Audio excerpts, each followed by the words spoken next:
Breaking: Israel to bomb Iran's energy this weekend. For CBS reported that the US and Israel are preparing to launch what could be their most extensive bombing campaign yet against Iran's energy infrastructure, with strikes potentially beginning over the weekend, according to CBS. Officials discussed wrapping up the operation before financial markets open on Monday due to concerns about the potential economic impact on US and global economies, although no firm... All right. Anyone doubting $150 oil now? Timeline has been finalized. Is crazy. Israel has been informed of the plans and is coordinating closely with the US. Then, minutes later, the Wall Street Journal reports, citing US officials, that Trump has ordered a heavy strike campaign against Iran that could be conducted this weekend. Wall Street Journal reports the strike campaign will be a few days long and aimed at getting Iran to return to the negotiating table. Wall Street Journal, citing US officials, also claims that Trump has been calling the Iranians crazy and became very frustrated at Camp David meeting, suggesting more violent strikes to break Iran's will. Iran likewise doesn't trust the US due to negotiate. Bombing campaigns have never succeeded in breaking a nation's will in history without some form of ground invasion to go with it. So the chances of this latest tantrum of Trump working are zero. Negotiations repeatedly breaking down and Trump reportedly threatening military force. And just then, as we went live, Axios Barak Ravid, citing US official, reports that Trump is considering conducting a bombing campaign against Iranian infrastructure, including energy infrastructure, over the next few days. The strikes could involve the IDF. This is a message that the United States is sending to Iran. Here's a news story about it. Trump orders heavy attack on energy-related targets in Iran to commence this weekend. So, of course, after the market close, this gets announced. Do not rattle the markets. Iran. And the message is, oh, we're very serious and we are going to do something about this because you're not coming to the negotiating table and you are engaging in warfare with us. So this is your last chance, the big one that we've all thought about, which is a couple of day campaign to carry out strikes on your energy infrastructure. Trump has been threatening this for about a month now.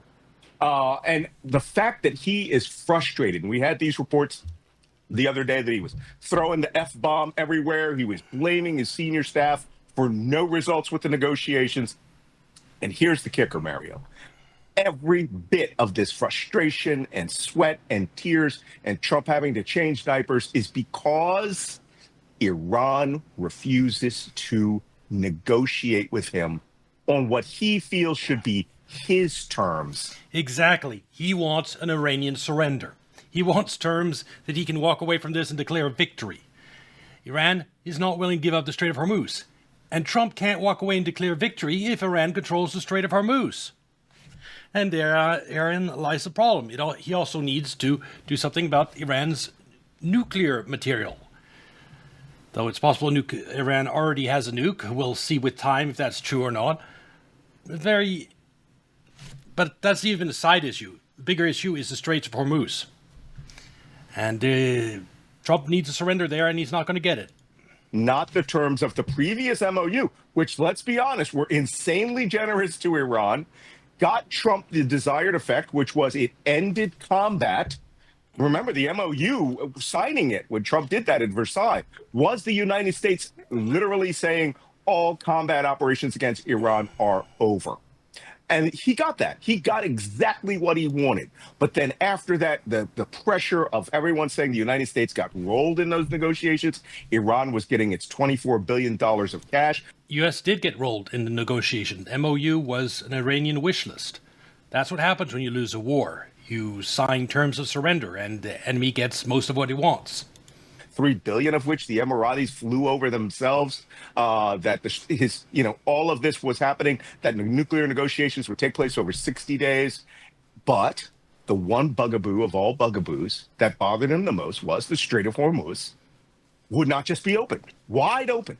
Because even Trump recognized by June 17th that the global economic well-being was completely being held ransom by the SOH being closed.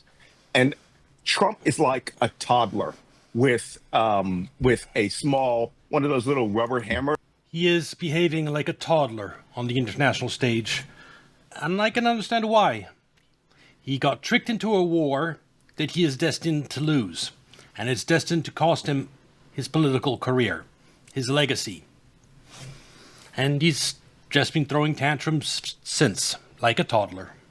First, only, the kind that squeak when you hit the ground, when you hit it, squeak, squeak. That's all Trump has in terms of leverage with Iran. He can hit things with his hammer.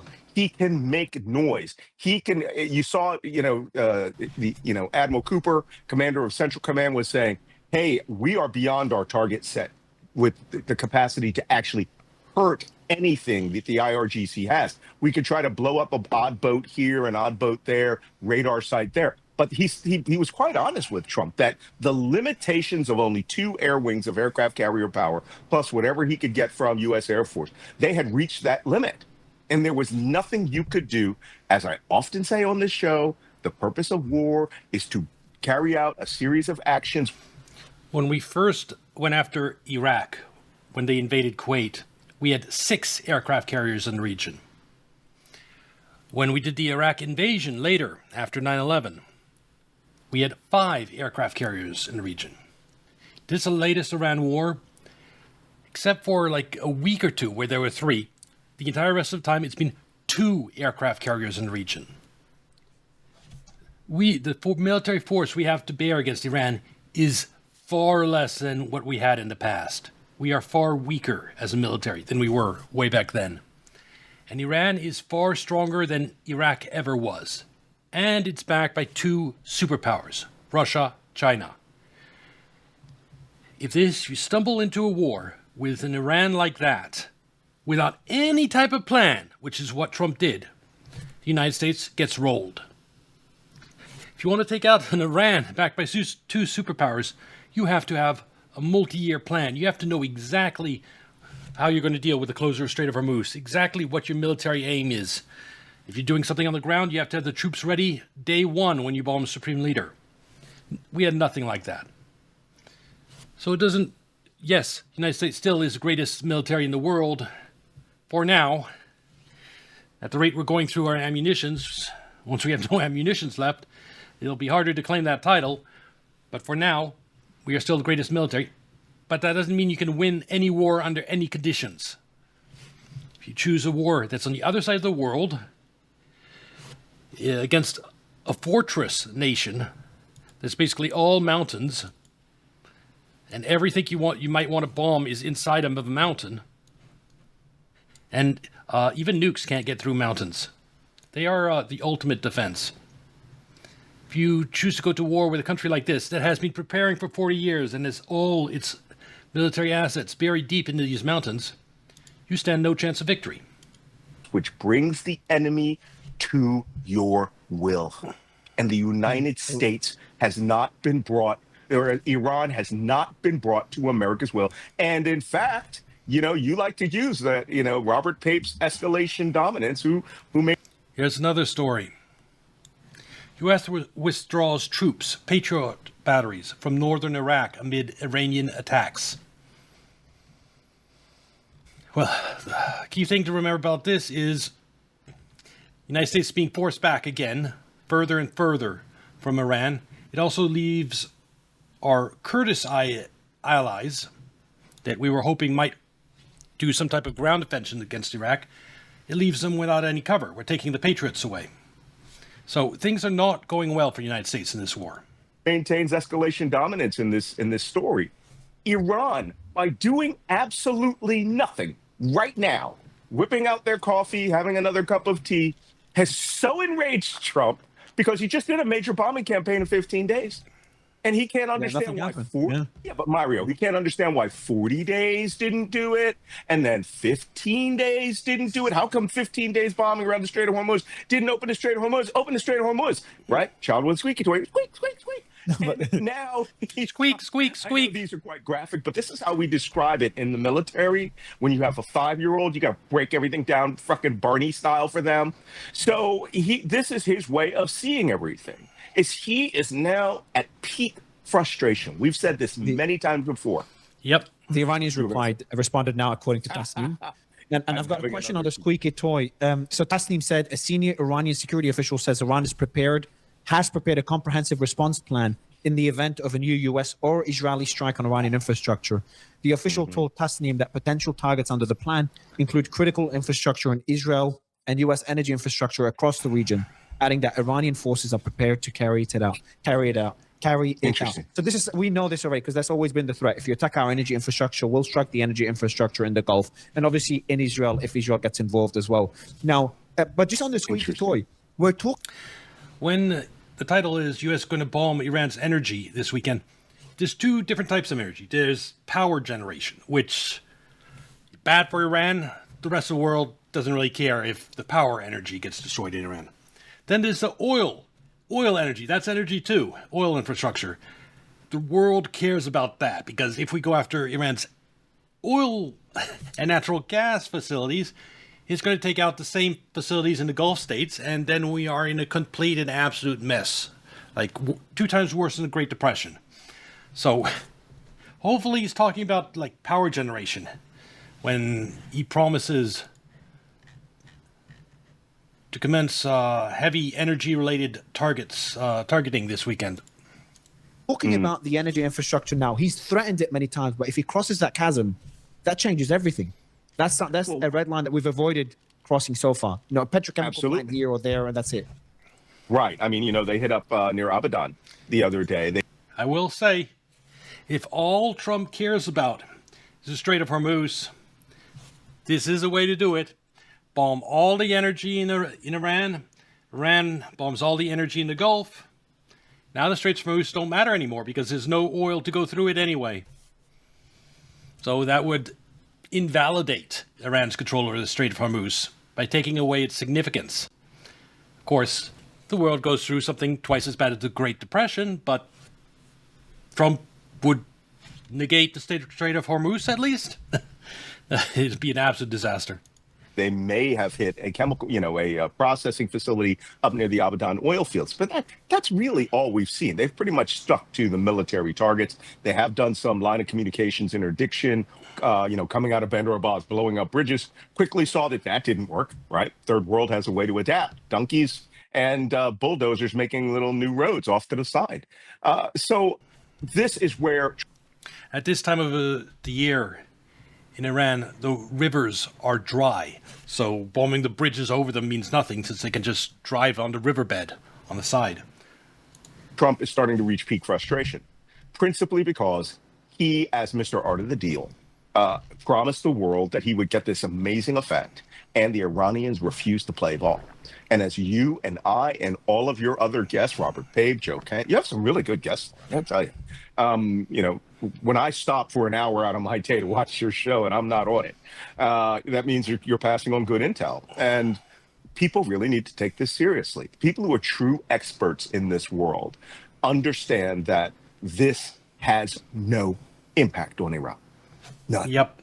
You cannot make them accept Donald Trump's will. There is very little you can do to Iran. There's this news report that came out earlier today that the Granite mountains, natural fortresses. Even nukes can't get through these things. United States and Israel, there you go. There's the axis of at this point, incompetence that's going on, that they want to now try to bring the 7 nations that surround Iran to create essentially a Gazification, right? To surround Iran with a boycott of all goods going into Iran. I mean, from where? Pakistan has opened more than 7 or 8 new border checkpoints. They're moving fuel left and right across the border. Food, stuffs, all sorts of things are going back into Iran. Afghanistan, they're not going to play ball with you. Done. All right. They will sell every date, pomegranate, an almond that they have there, and they'll move that into Iran. Big money is to be made on the ground. For those of you who have not been to the developing world or not been outside your own country, just look within your own country. How do you get Cheetos? How do you get popcorn? These things are goods which have to be manufactured and which may not originate in your country, but which can come from other places. Turkmenistan might be one of the few countries that Trump might be able to bribe to officially shut down lines of communication. Let's have a look at what he's talking about. So here is Iran. Pakistan, not going to be shut down. Afghanistan, not going to be shut down. Turkmenistan, right here, I think he says they might be able to be bribed. But you're seeing about Turkmenistan is it's right between Russia and Iran. Does it really want to piss off both Russia and Iran? I don't know. Same deal for over here. All these countries are between Iran and Russia. So this is not our sphere of the world. What places might go along with that? No, Turkey won't go along with that. Even you need to get both of these on board, and Georgia.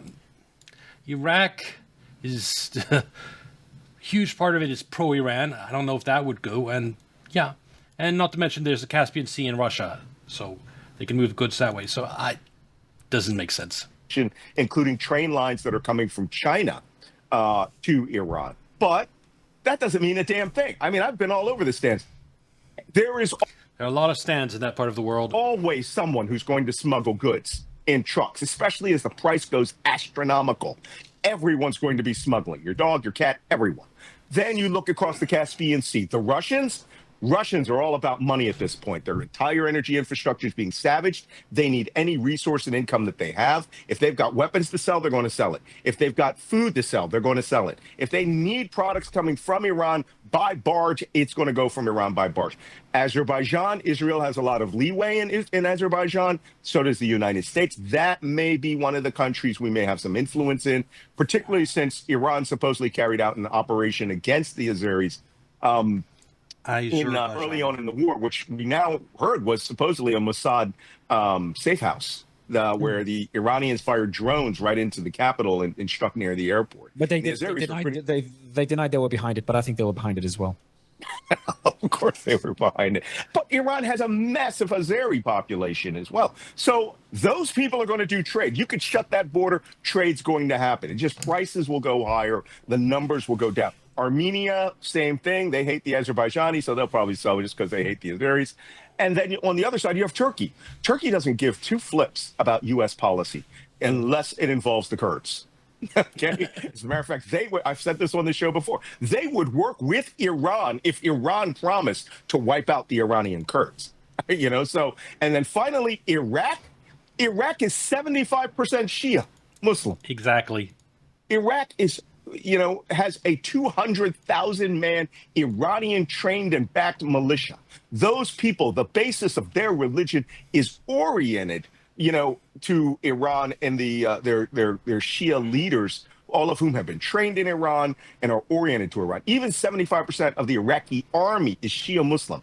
So no one is going to listen to Donald Trump to shut off their ties and selling food or whatever it is that they need. They often have family on the other side of the border. They're not going to shut down and abandon their family. Going back and forth to Iran. That is part of their religion. It ain't going to happen, even though they're religious leaders like, Ayatollah Sistani or Muqtada al-Sadr, some of these other Iraqi leaders might say, hey, we don't appreciate what's going on with the Hashijabi and all of that. They will not screw over the average Shia Muslim on the street to please Donald Trump. And same thing with that Iraqi prime minister. He may do a lot of lip service, but there's money to be made in a country where people think there's a boycott. So this U.S.-oriented, let's do a blockade, a land blockade is what the Israelis were calling it, is mindless. It's not going to happen. So where does it leave Donald Trump? The only thing it might impact is it might drive inflation up a tiny bit in Iran because a few goods get more expensive. Right where you started this show. Multiple major, these aren't even leaks. This is the White House calling people and telling them we're going to do this in the next 24 to 48 hours if Iran doesn't come to play. And they have a child's-like understanding of the Iranian people. They will take it. They will not yield to this. They're not coming to the table. Yeah, Trump administration is fueled by wishful thinking at this point. And they know that they could make things a lot hotter around the entire theater of operations if the United States strikes their energy infrastructure. What I don't understand, though, just from a military perspective, because it is Cooper that came up with this plan, because I was hearing reports in the last few days that Cooper was coming up, the CENTCOM commander was coming up with a plan, a 2-week plan to bomb Iran again, and he was really advocating for it. This is a good graphic. I'm going to have to remember to save it. But what I don't understand is, look how depleted the munitions are. There was another report, I'll try to find it later, that shows how far they've gone down even since the ceasefire. This is, you can take, you can keep this one, but there's a more recent one I'll try to find in a bit. How like, what am I missing? The air defense munitions, the missiles are being depleted. They've taken a few of the THAAD batteries out of Kurdistan, Iraqi Kurdistan.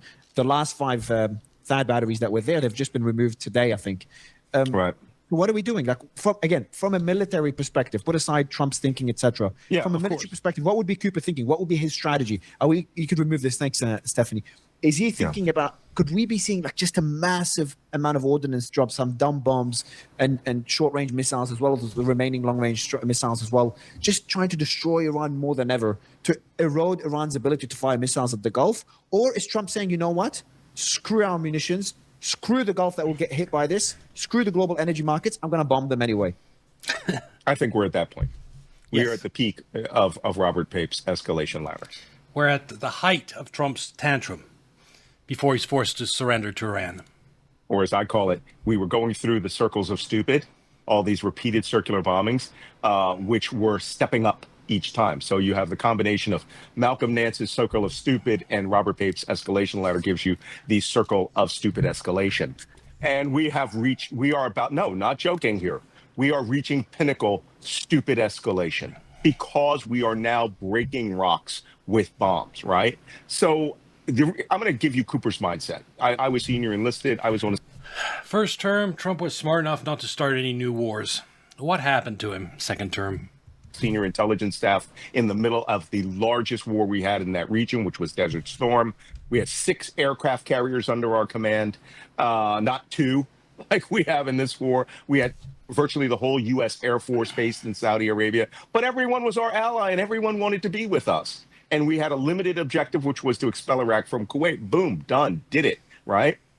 The problem that we have here is Admiral Cooper has been given a set of orders. And what he is doing is he is fulfilling. Here's another great graphic that I'm going to save later. Those orders. Civilians control the armed forces of the United States. We in the armed forces do have an opportunity and a right to voice our concerns about the amount of resources that are being expended. But when given a set of orders within those parameters, Admiral Cooper's going to do this. Aye, aye, sir. I'm going to carry those out. He's going to turn around to the J2, the J3, people, the targeteers, the operations, the intelligence people on the Middle East Force, on the Central Command staff. And he's going to say, work me up a plan, folks. And they're going to work up a plan. Now, this plan, if it were, Malcolm Nance, who was on the senior staff, and Admiral Cooper would turn over and say, Senior Chief, what's your opinion about this? I'd like more dumb bombs, boss. Right? You're going to have to start flying in the B-52s. Well, Trump is getting older. I agree with that completely. As for dementia, I haven't seen any evidence of it in his speeches. In that Joe Biden, there were so many examples of him just fumbling words like crazy. And, just look at what he did during the debate. There was examples of that going back months, if not years. So far, nothing like that from Trump. So I think it's just age and stress. He got tricked into this war, and then he's in an absolute losing position with his ego, stress he's under, plus his age. This is a result. Which will be an intelligence indicator. B-1 bombers, flying out of England, far more, use of the B-2 bombers as well. They can carry a boatload of JDAMs. The JDAM bomb is a 500-pound, 1,000-pound, or 2,000-pound bomb that has a package on it that allows the bomb to fly a certain distance, but to land within 1 meter. So this is the bombs that Trump says we have unlimited amounts of. And it's sort of true. I mean, we still have bombs from Vietnam War era in our inventory. We have tens of thousands, maybe even hundreds of thousands of dumb bombs that have these JDAM. Yeah, we have unlimited amount of dumb bombs. That's true. But for dumb bombs, you need to fly all the way over the country. If you have a target here you want to hit, you need to fly your plane all the way into Iran, possibly get shot down. With the smart bombs, you just need to fly to the edge, shoot it, it flies and goes to its destination. And your planes are safe. Damn drop them? packages on it. Yeah, and the ability to drop them means that, now don't forget, Trump and Hegseth have been telling us that we own Iran's airspace. And I've been quite surprised by this, because if we owned Iran's airspace, really had full air superiority, and not even superiority, full air dominance, right? Which means we own it. We would have been doing like we did in Operation Southern Watch and Operation Northern Watch. We would have had combat air patrols over Iran day and night, making sure that every little surface-to-air missile system was knocked down, every little, radar was blasted, every little truck that we... Yes, except they have mountains and all these targets, half of them are hidden inside the mountains. Suspect that's carrying Shahed drones has gotten blasted. They didn't do that in this war. We did not exercise full air superiority. We had temporary air superiority when we carried out operations. We do fighter sweeps. We had aircraft, hovering over in combat air patrols. But when the day was over, they all left and went back to their bases, and we left the airspace to Iran. So, of course, we had Reaper drones flying around there, but we've lost, 32 Reaper drones? Thus far, those could have been manned aircraft if we had carried out a continuous air dominance campaign. The reason that we don't is because they told Trump the Iranian Air Force was destroyed and there would be no need to have combat air patrols over those countries. However, that means that when you leave their terrain and you are not refueling over the Persian Gulf and coming back and carrying out operations over their air, they can do things you can't see. Satellites in real time. I don't care how many sats we put into geosynchronous orbit. I don't care what kind of, look down capability that we have. You cannot see a man who is putting Shahed drones in a garage in the back of a truck, right? And see it drive off unless you have full permanence of your intelligence, surveillance, and reconnaissance look down capability. Except having a full-time plane in the air, that's extremely costly in terms of fuel, equipment. You'd need more than 2 aircraft carriers in the region to do it. The country's mammoth. It has 93 million people. It's 80% mountains. We're not even seeing them reload their... And that's another really important point. Mountains make it so you can see less far. You need more planes to just to cover everything, to make sure you're seeing everything, because your line of sight gets blocked by mountains. Here, one plane flying over could cover nearly the entire area. Here, you probably need 2 planes, 3 planes for the entire country flying over, maybe more. Ballistic missiles. We don't have, this isn't, this isn't even like Desert Storm. In Desert Storm, we went into Iraq, we exercised first air supremacy. We gained air supremacy by knocking down the Iraqi Air Force, but we lost a boatload of aircraft. I think we lost 70 aircraft in Desert Storm the whole war, because they had a very robust anti-aircraft system. They had fighter jets that for the first few days were coming out challenging us. A couple of our aircraft got shot down, but then we just took it and held it. Nothing moved over the grounds of Iran. And it got so bad, Iraq. It got so bad, the remaining aircraft of the Iraqi Air Force jumped up in an agreement with Iran, flew to Iran, landed. And they're all destroyed now because Iran never returned them. They were part of the inventory that got blasted over the first 40 days of this war. But that's how bad U.S. air supremacy was, how awesome U.S. air supremacy was. Yep. Total dominance. But again, look at Iraq. Completely flat. Nowhere to hide anything. Iran is a mountain fortress country. Of Iraqi airspace. We don't have that here. We didn't even try to have that here. And it makes me go, why? Did you feel, I'm going to tell you what, the White House did not want to have another aircraft shot down. They lost that F-15. They just lost their goddamn minds. And they were like, oh, that's losing. That's losing. We can't afford to lose. Let's just leave. Every mission, we go in, we hit them, we come back, we forget. In Desert Storm, it was 70? Yeah, I think we lost a total of 70 some odd aircraft. Due to anti-aircraft, look, friendly fire incidents, we shot down our own aircraft, bad maintenance, but you got to understand something. Hundreds.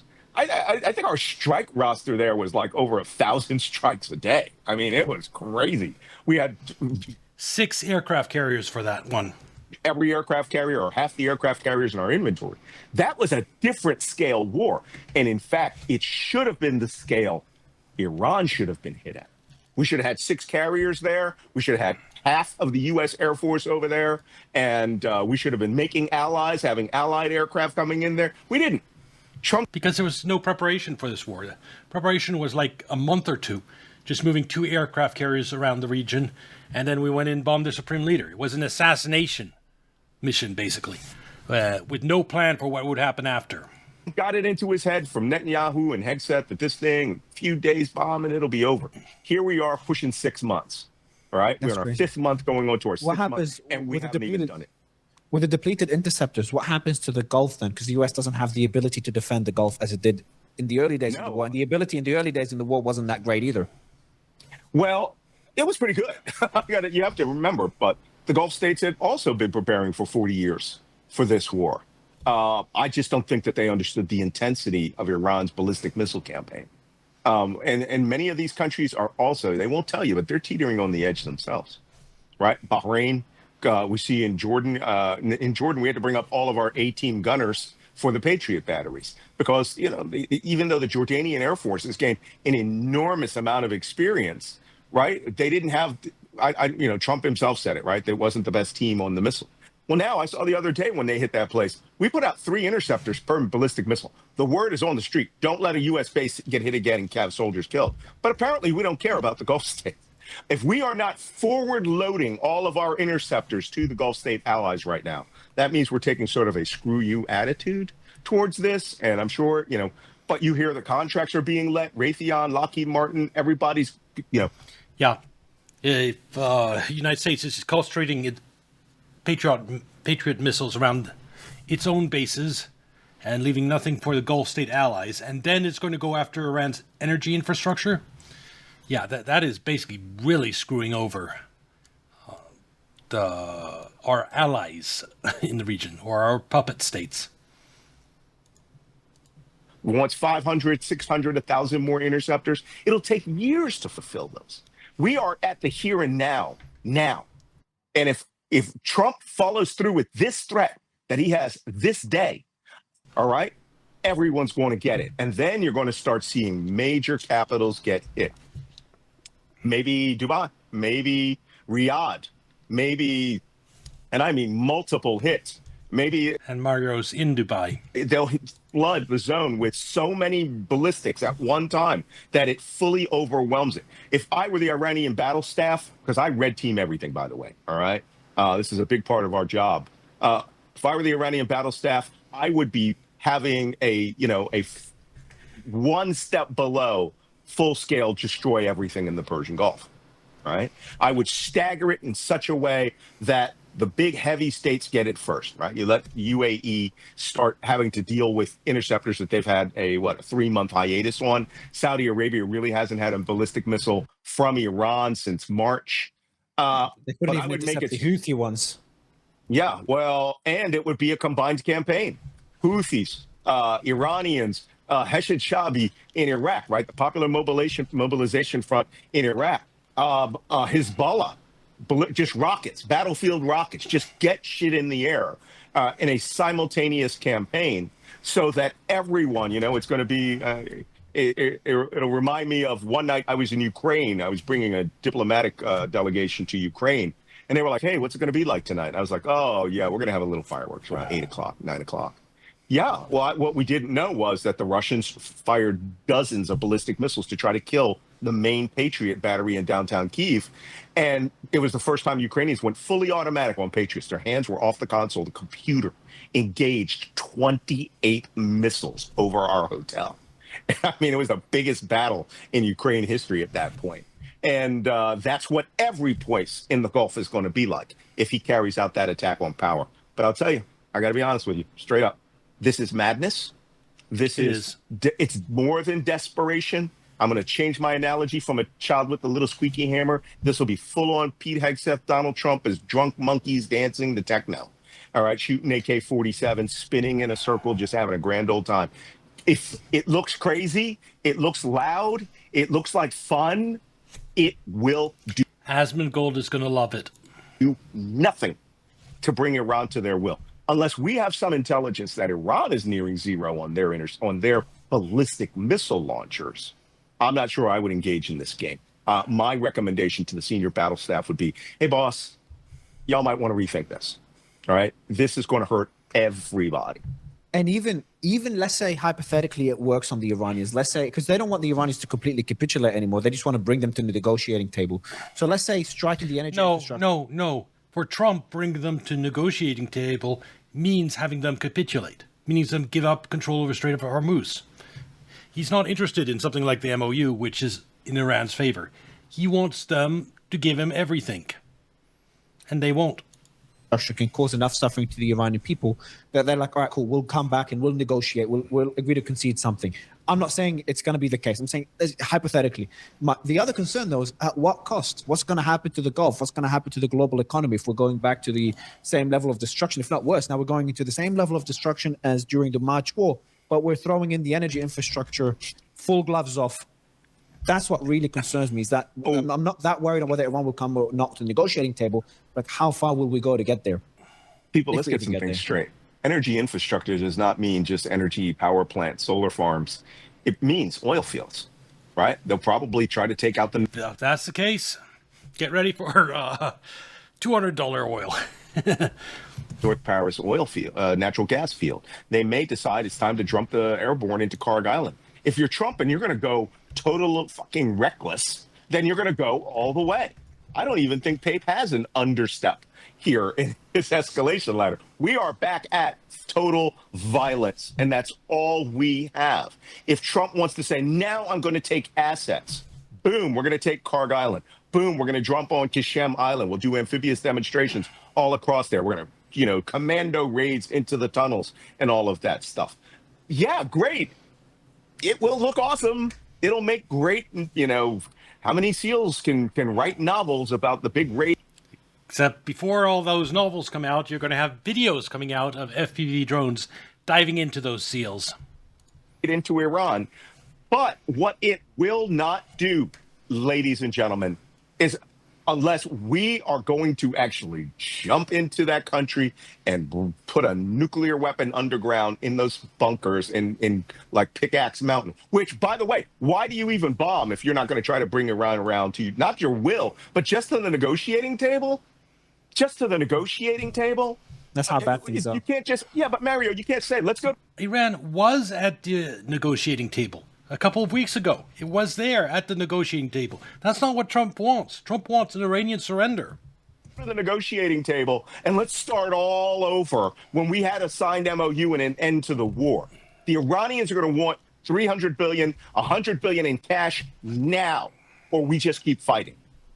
And it's a question of what Trump is thinking in his mind. But there is nothing you can do to break the will of the Iranian people. We have played our hands in the first 40 days. For those of you who don't understand it, we cannot bomb them into submission because it never works. It has never worked. In the history of our human race, no one has ever been bombed into submission. If you take all the power away from the civilian population in Iran, you're going to have fucking 93 million people that want our blood. Yeah, exactly. It's stupid. Another thing I haven't asked you yet, we've seen Iran preemptively attack the US twice now. Today, Jordan twice. Kuwait twice today, morning and afternoon. And 2 days ago, they struck Jordan preemptively. What's Iran's strategy? What is the message they're trying to send? You can throw in the Egypt, the drones to the Egyptian, the two ships, the tankers in Egypt. Have they confirmed that those were drones from Iran?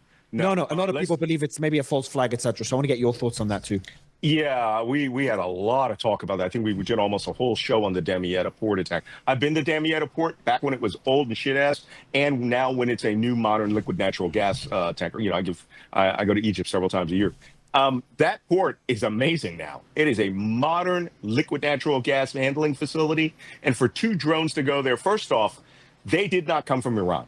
The drones, because if you launch a drone from Iran, let's say that you launch it from... It's too far from Iran. It's too far. A drone? No. Drone range. It'd have to fly over Israel to get there. Unless it takes a huge detour. No, there's no way it came from Iran. From the closest point, or the Iraqis and the Heshichabi do it for you. Those drones are going to fly completely across Saudi Arabia. They're going to go across southern Jordan. They're going to go across the air barrier zone that the Israelis are watching. You're going to go over the Sinai. You're going to pass over ships in the Suez Canal.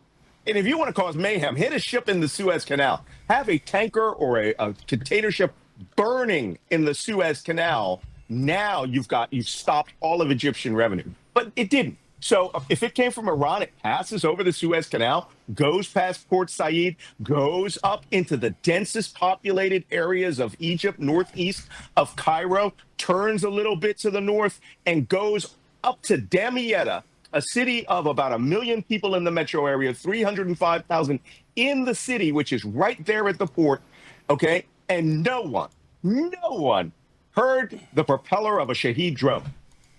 Nobody. So that tells me it's not a Shahed. Even if it was jet-powered, people would have heard it. They have security cameras. They would have seen it diving in there. Here's the problem I have with that ship attack. I think that it was done at a local level. It could have been Muslim Brotherhood. It could have been ISIS. They have still have a ISIS problem. But that ship had just come into port 4 hours before. It was part of the bunkering that the Egyptians were doing, storing LNG offshore onto these ships that they chartered. And that ship had just come in there, and it was sitting next to another ship. They got struck by small drones that caused a fire on the main deck. Now, here's the problem with hitting an LNG tanker. It's an atomic bomb. Okay, it has all the explosive force of a 1 kiloton atomic bomb. We saw that when what is the name of that Russian tanker was struck by? The one that was Ukrainian. Yeah. Metagas, METAGAZ. You guys go look that up. Go look up the photograph. They're nuclear bombs when they're full of natural gas. When they're empty, less explosive. Graphs of that. That thing went What did off they call at 1 it? in the morning. They gave it a nickname. What was it? The second sunrise. Yeah. I don't know what nickname they gave it, but it shows. That's the one. That's the second sunrise. Yeah, exactly. Second sunrise. That thing went up sky high, and that ship, it didn't even sink the ship. It blew out all the gas, right? And it just giant mushroom cloud. The blast overpressures of an LNG tanker. They call LNG tankers floating atomic bombs. There's a very famous book that was written in the 1970s, which cautioned against Boston. Boston had built one of these facilities there. Yeah, oil doesn't explode to the extent of natural gas, especially pressurized natural gas. And they were talking about it as a principal terrorist attack target. The fact that fire happened, the first thing the Egyptians did was try to put the fire out. Second thing they did was immediately towed it out of port, out into the Mediterranean Sea, just in case if it had blown up. If that thing had blown up and had caused multiple other ships to blow up and the shore-based storage facilities to blow up, you would have had thousands of dead. So whoever did this, you have to ask yourself this question. Key bono, who is the person that would benefit from, one, attacking Egypt, and two, was the purpose to bring Egypt into the war against? And you have to look at what Iran has done this war. It has never put civilians at risk in this way. Every time it's bombed civilian targets, it's announced it ahead of time. And like that, civilians can evacuate and they don't get killed. That's why you haven't heard about hundreds of civilians dying when Iran was bombing everything all over the place. So this attack with potential 1,000 dead civilian, it's not Iranian at all. Who is the country that doesn't care at all about civilian casualties in the region? Starts with an I. Iran? Well, you would have to have some evidence. The Egyptian army is massive, it's modern, and they're ready to rock. But Egypt has pretty much been outside of this war. Another thing is, why would you hit Damietta port? Just to create a terrorist effect of blowing up their LNG? Who has LNG stocks that would replace that? The United States does, Israel does, some other countries around the Mediterranean, Libya to a certain extent. But why wouldn't you have just hit the Suez Canal? That would have sent the entire stock market into an amazing panic. But this is why I don't believe the Iranians did it. And if the Iranians did it, now, by the way, is it possible that they false flagged it, that the Iranians had an asset in Egypt who had a drone with a quarter pound of homemade explosives, and they were like, we're the Israelis. Why don't you go up and blow that thing up? That wouldn't have worked. But they could have been an Iranian asset that did this. and the explosive charge was too small, and it didn't have the effect of it. I thought so. I But thought again, they would have done it as a warning to the US. We can strike your ships anywhere in the world. yeah, but it That's wasn't what I our was ship. It was a wondering. U.S. owned vessel that was not U.S. flagged. Yeah, but you could hit any number of ships in the Suez So Canal. who do you think did it and why? I'm agnostic about who did it. I really Really? want to hear the evidence. Yeah, yeah. This There's is one of the something. I'm ones. sure you're thinking of something. I'm This sure is you're one of the thinking of ones. something. It's one of the ones you got to play. This one cool. This one has serious Can you geopolitical. play it cool and tell me in a cool way? Who is it, Malcolm? In a cool Who did it? No, really, straight up, I don't know. I want to. And first thing I said to everybody when this happened, I go, "We don't even know it's a fucking drone. Somebody show me video of a drone. If it's a drone that comes down and lands on a deck, somebody in that fucking city who was outside of the blast radius launched that drone. It's illegal, by the way, to have drones in Egypt, but they're there, right? You Yes. put $500 on the table, you'll have 10 guys bringing you drones down in this, Khan Khalili anytime that you want. So, for this to happen, I need to see the debris. I know it's not a Shaheed drone. It's not a loitering munition. If somebody comes out and says, "Hey, this is a Shahed 548 or 538 loitering munition," I'm gonna go bullshit. Why would the Iranians hump a goddamn loitering munition to Egypt? Not even regular Egypt. Why didn't you hit Alexandria Port? I'm there all the time. That's a great place to hit. Why wouldn't you hit the Suez Canal? Ships line left and right. Close it. Close the Suez Canal, and you've destroyed Saudi exports, right? It just doesn't make sense. Was it designed? The only thing I can say is it was designed to get Egypt big mad and to come into this war. Could it be the? So when I said false flag, I meant a lot of people believe it. And I don't know how much Egypt could really do, except maybe host U.S. troops. You're talking Egypt's pretty damn far from Iran. All these near countries. It's an Israeli false flag. Is that a possibility as well? Maybe Israel is unhappy that U.S. is staging all those refueling tankers in the Israeli airports. And if they could get Egypt into the fight, they could convince the United States to station their refueling tankers in Egypt, making Egypt a target. Well, everything's a possibility. It could have been. It could be anybody, right? You have to John ask. Kiriakou was telling me how he was explaining to me how the Israelis they're the most aggressive and then they're most likely to conduct false flag attacks. They really love taking risks. Well, I'm going to leave John Kiriakou's statements to himself. I don't agree on much, but Okay, I didn't think it through. My bad. I shouldn't have brought him up. I mean, John. between John and I, there's two people here who are intelligence professionals. One of us didn't go to prison. So, all right. So John can have his goddamn, this is. So do you think it could be an Israeli false flag attack, though? It could be a false flag attack from a lot of people. All right. Now, anything's possible. And when you start going into that realm, now you are going into the world of Tom Clancy concepts, right? What we call TCCC, Tom Clancy combat concepts, where it's a cool ass story. A rogue unit from, the CIA was operating with the Peruvians, and the Peruvians were getting paid by a Mossad agent that was making it think that they were Iranians, and they carry out this attack from another tanker. That's Tom Clancy shit, y'all. Okay? Most 99.9% of intelligence operations like this do not involve a handler going out and buying another agent. It will be a group of people that have been tasked to do this, or one individual has been tasked to do this. And he will go out, he will buy his drone, he will build his little explosives and boot it up. He flies it off over there and he drops it with the desired effect. But you don't fuck around at an LNG port this way unless you intend to wipe that port off the face of the earth. Can a drone blow it up? A drone I would know the size of this drone.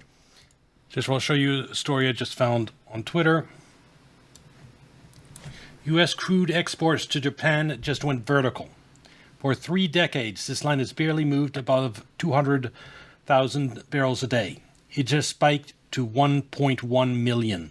This is the same pattern we have seen all week. International buyers cannot rely on Middle East and Russian supply right now, so they are turning to the U.S. Gulf Coast instead. Japan just became the newest name on the list. Just look at that. That's what I've been waiting for.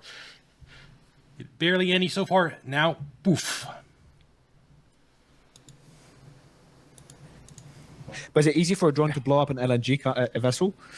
Well, if you're looking at it if it's like an FPV drone, it really just depends on the lift out capability of a drone, right? You can get any DJI drone. A Shaheed. Let's from talk about a China. Shaheed drone. A Shaheed drone. Yeah, Shaheed drones, 100 kilograms of high explosive, right? That's 250, 225 pounds. Yeah, that'll blow the fucking ship sky high. You wouldn't even have known a drone hit it. Well, you would have known because you would have heard it coming all the way from Iraq, all the way to the moment it struck that ship.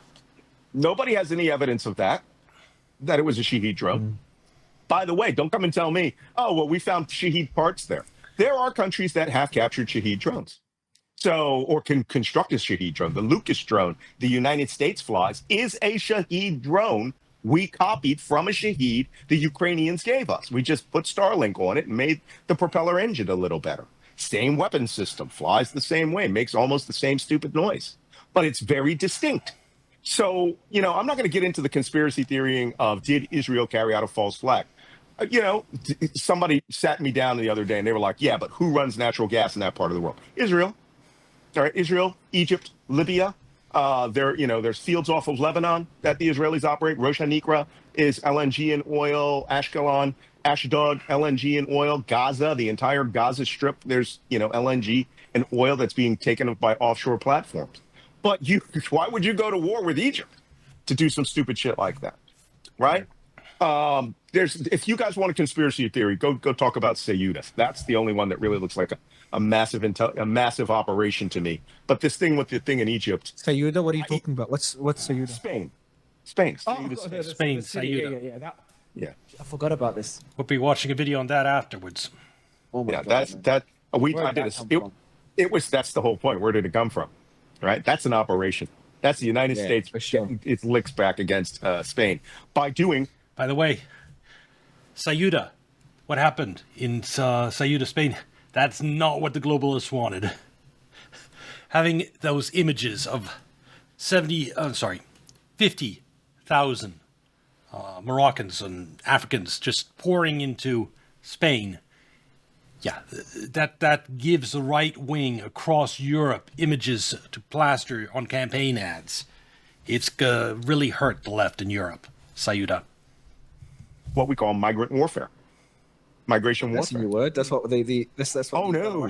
Belarus did and Russia That's did what on the borders there. Russia did on the borders of Finland. Yeah. Belarus did it on the borders of Poland at the direction of Russia. Let people come in mass numbers and then shove them to the borders to cause problems to your enemies. And that has far more less Tom Clancy-esque activity.